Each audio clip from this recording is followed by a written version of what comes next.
Welcome back, everybody, to Catching Up with Cassie J. Just took a sip of this Fanta. I don't do a lot of sodas, so when I take a sip of any kind of drink with some carbonation in it, it almost makes me want to have hiccups. But I was a little parched from my last video.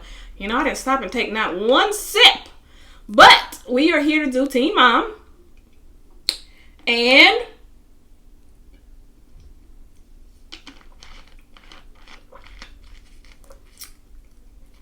I have to drink that a little slowly. So, yes, we are here to do the Teen Mom, Young and Pregnant. It's crazy they call these women young and pregnant because they're not. Well, hopefully none of them. Well, some are pregnant still. Hopefully nobody else gets pregnant. Speaking of somebody getting pregnant, the first one we're going to talk about is Raggedy Rachel. I was mad at Rachel last week, and I'm still mad at her this week. Rachel is so disrespectful to her mother. And I'm not here for it, okay? You live with your mother. You live with your mother. Your mother is taking care of you and your child. And when I say take care of you, you live under her roof. She pays the lights. She pays the water, the food, and probably everything else. She takes you back and forth to where you need to be. She babysits for you. She's paying for that expensive Similac whenever that wick goes over. So, I don't know why you are so disrespectful to your mother. I understand that your mother had her problems in the past and your grandmother had to raise you for a period of time. But she's here now, and she's trying to make things better as far as your relationship, and she's raising you now. Either you're going to forgive her, or you're going to go back to your grandma's house. That's your choice. But what you're not going to do is continue to be in my house and be disrespectful to me. So, Rachel has this new boyfriend, Cody. Rachel just seems like the type that can't be by herself. You had this little twosome with, what was his name? Josh or Jason and Drew, or John and Drew, whatever their names was. And you don't have a baby that you don't know who the baby daddy is. You had a pregnancy scare. And now you got a new boyfriend. It's like, sit down. So, Rachel's mom basically said it was time for her to get her license. It's time for her to develop a little more independence. You're a mother. You need to be able to get yourself from point A to point B with your child. And I get that. Because if I'm working and you need to get somewhere or get something, you do need to be able to get out here and get it and get done or what. So, it maybe also it's time for you to get a job too. And you need to be able to drive to the job. Rachel said that she had not been practicing because she had been with her boy, been on the side with her boyfriend. She wasn't thinking about no licenses. She hadn't been thinking about none of that. She over here cooped up and shacked up and doing whatever she doing over here with her new boo. She don't care nothing about no license, mama. You my chauffeur.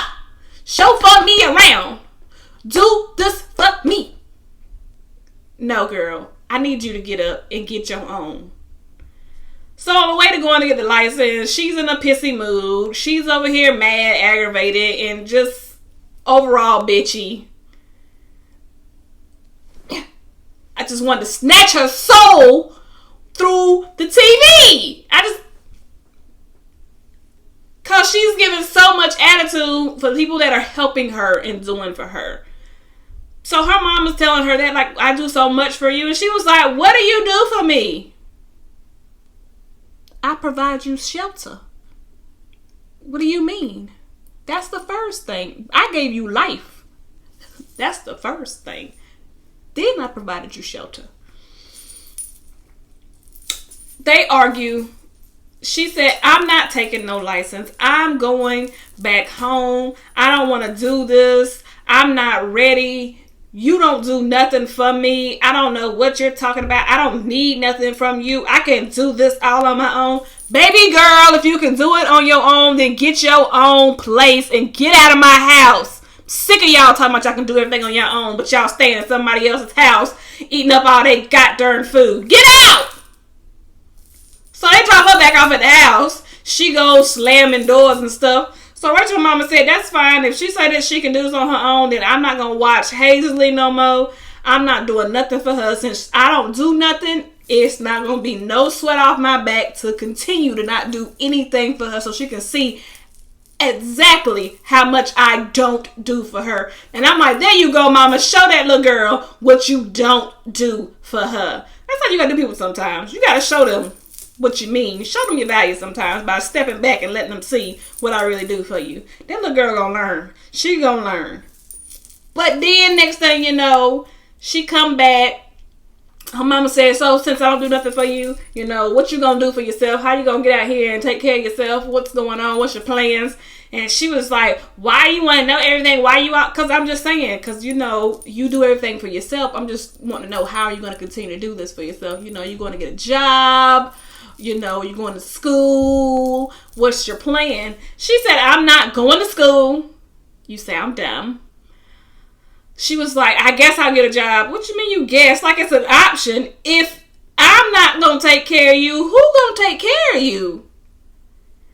She was like, so this birth control thing keeps coming up. I don't know why this little girl acting like birth control is optional for her. You already have one baby. You need to be taking some kind of birth control. I guess she hasn't been taking it. Well, she said the doctor told her to come in on her when her next period starts. Her mama said, well, I keep track of it, so it should have started last week. So you're telling me you're late. And she just sitting there like she dumb and don't hear her mama talking to her. I would reach across and smacked her. I asked you a question. I said, are you late? So little Miss Late might be pregnant again. So we got another pregnancy scare. So she told her boyfriend, her mom said, go get some birth. Told her boyfriend to go get some pregnancy test. So we're going to find out next week if little Miss Thing might be pregnant again. With her no job having, no license having self. These little young girls. So Kayla gets approved for her apartment that her mom also got approved for and wanted to move into. Now, her mom asked her, are you okay with this? She told her, I mean, I'm okay, but is it in, like, where is it? Because, you know, apartment complexes, you know, there's multiple buildings. But I'm just saying, is it in our building? Or, like, where is it? That kind of determines how okay I am with this. So she told Luke, and Luke was pretty much like, I prefer that she didn't move there, but, you know, we can't tell her where she can move. But I prefer that she didn't live the same place we live. But if she does move, I know it'll be helpful to you, but we need to set some boundaries. And I agree with that. You know, you can't, she's grown. She's going to do what she want to do. But she needs to understand, you know, you can't just come walking into our place whenever you want to. So they did discuss that at a later time. Kayla did let Luke know that she had not heard from Stefan in almost a month. And she said the whole purpose of us having that meeting that day was to talk about Isaiah and to try to give him another chance to have a relationship. And I felt like that was the last attempt. Since he did not do it, like, I'm done. I'm not going to give him any more chances. Because if he can't see him while we're here, I don't see him driving an hour or 2 hours to try to have a relationship with him. And Luke was kind of like, I mean, you know, it is what it is. So they start to move. They start to move some of their stuff up to their new place. And Kayla tells her mom, like I said, it's okay. I just want us to have boundaries because their relationship has gotten to such a good place and she doesn't want this move to change or make their relationship worse because she is going to need her help when they move. And her mom said yes. She said she wasn't going to move into the same building. She was going to move into the building across the street. So hopefully that will make it better. Now, Raggedy Stephen,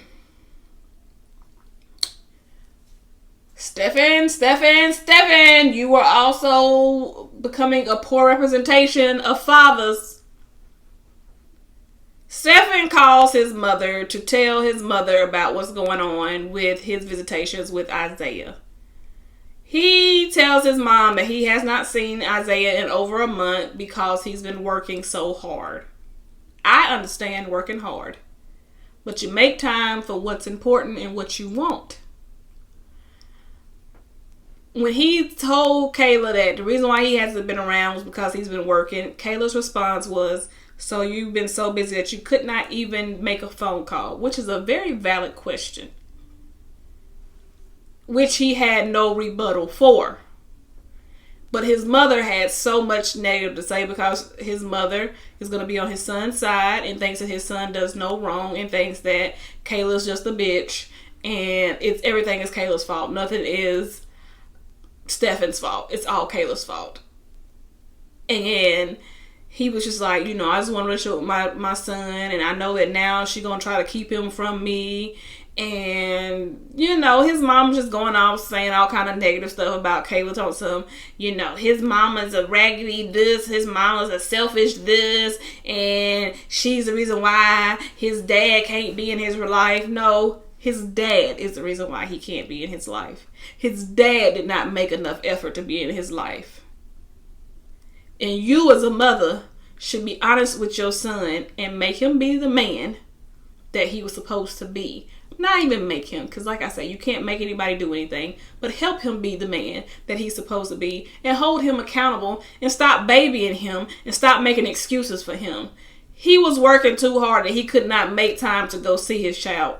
Okay, but what you should have been doing was staying in constant contact with the mother of your child, letting her know, this is what's going on with me. I have a very full week. I have to work whatever hours I have to work, so I'm not going to be able to see him.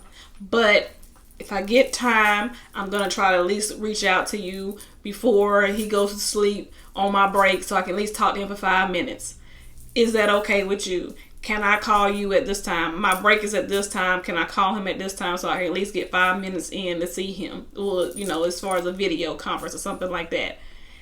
And then just let her know, my next week I'm still slammed. So I'm not going to be able to see him this week. If it comes up the next week, I'm still slammed. But I want to send, you some money.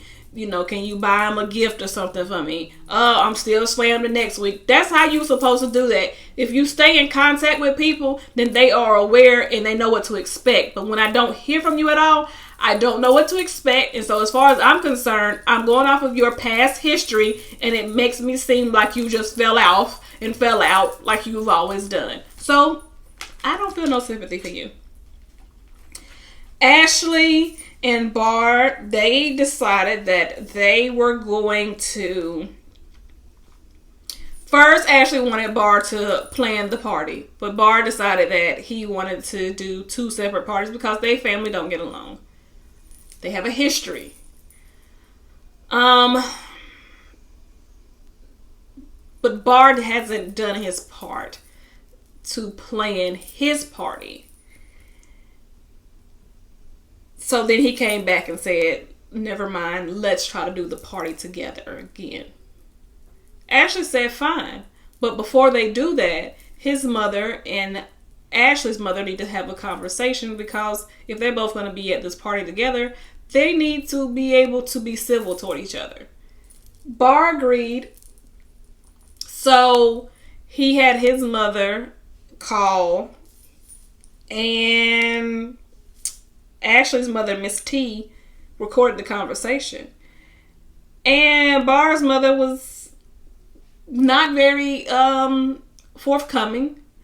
She kind of blamed Ashley's family for everything, blamed her mom, and was just like, we're not going to go back in the past and talk about that because it was y'all's fault, so on and so forth. It was just not a very constructive and forward-moving conversation. So because of that, Miss T was like, basically, I don't want nothing to do with them. They will not come to this party. They can plan their own party with their own money, but they will not come to my house and eat my food. Period. She said, so you can let Bar know that. So she had let Bar know, yeah, like, we're not going to be able to have this party together. You guys are going to have to plan your party, and that's it. Your mom is still out of control. And that led to them two arguing in front of the kids. Bar wanted to shut it down. He basically tried to tell Ashley to be quiet in the middle of her sentence and thought. And Ashley was not here for that. She was like, I'm going to finish my thought. And he was like, no, you're not going to finish nothing. You're going to just stop talking. I told you I want to talk about it no more. Be quiet. And Ashley's like, you're not going to disrespect me like that. Bar gets mad. Bar walks off. Ashley's like, that's what you always do. You know, you're not mature. We can't have a civilized conversation. And their communication is bad at times. When things get heated, they don't know how to have an adult conversation. So once they calm down, Bart does the mature thing, and he acknowledges that he messed up and he did not do what Ashley put forth for him by planning the party.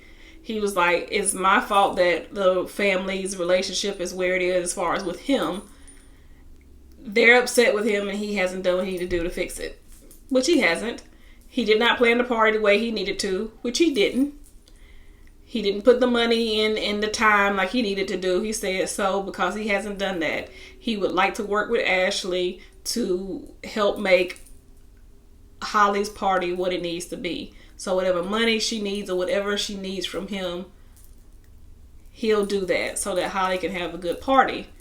Ashley said she appreciated that, but she just wished that he would have taken the reins so that she could for once sit back and not have to do the work and the stress of having to plan the party. And I understand that because it's like you don't want to have to always be the one in charge of something all the time when it's two people that can handle it. You want to be able, that's part of having a partnership with somebody. You want your partner to be able to take over for you. Now, Brianna, she brings her new boo, because this is now her boo, whether she wanted to admit it at this point in time, Jaden, to meet her family. When you start meeting families, this is boo status.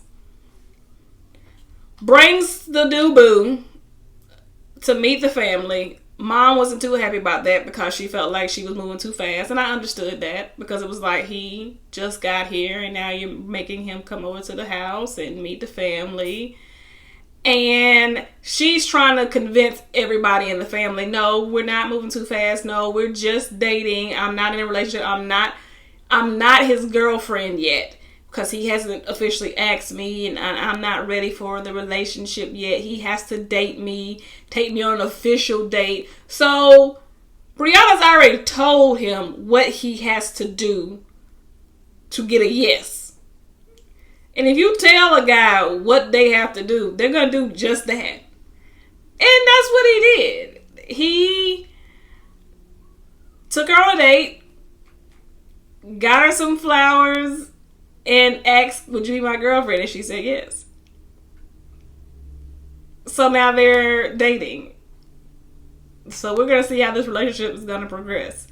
Now, as they're talking and she was kind of comparing her to her previous, or one of her previous relationships, it did show me some signs of growth in her and as far as her maturity.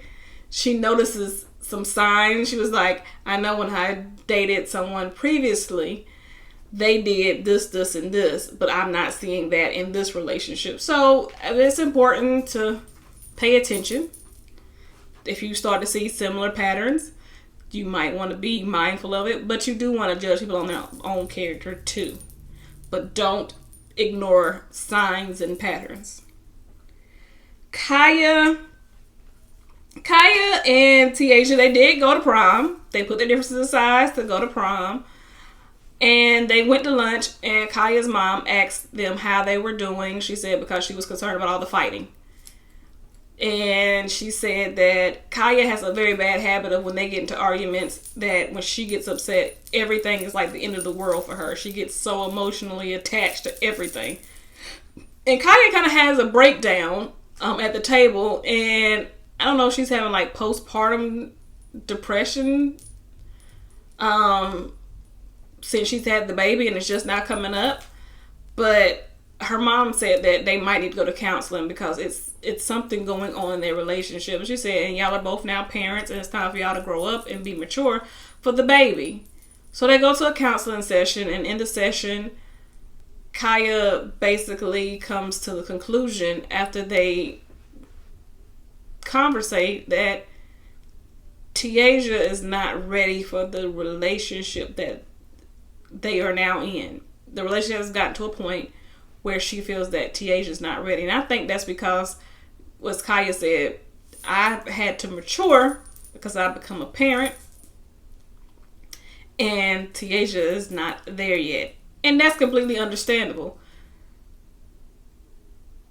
Because Kaya has to be here. She has to be the parent. Tiaja's here by choice. She does not have to be here. And Kaya feels like I asked her to be here, and it's like maybe she doesn't want this the way she might have thought she did.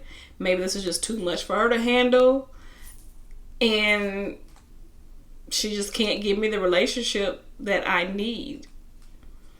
And I agree with that, and I think that maybe it's just time that they might just need to go ahead and go their separate ways. I just think that it's a lot to take on at such a young age to be a parent at that age, especially when the child is not yours and you're stepping in for somebody else. That's just a lot to take in. It's a lot to take on. And I think Tiaja just wants to be young and then just enjoy her teenage years, and she has every right to. Kaya made a choice, and it led to her having a baby. She has to live with that. Tiaja doesn't. So it was a very real episode, very grown up. A lot of choices these little girls gotta make. So it's reality. We all gotta go through it. So until next time, thank you all for joining me. Thank you for subscribing. Please continue to comment, like, share, and all that goodness. So until next time, bye you guys.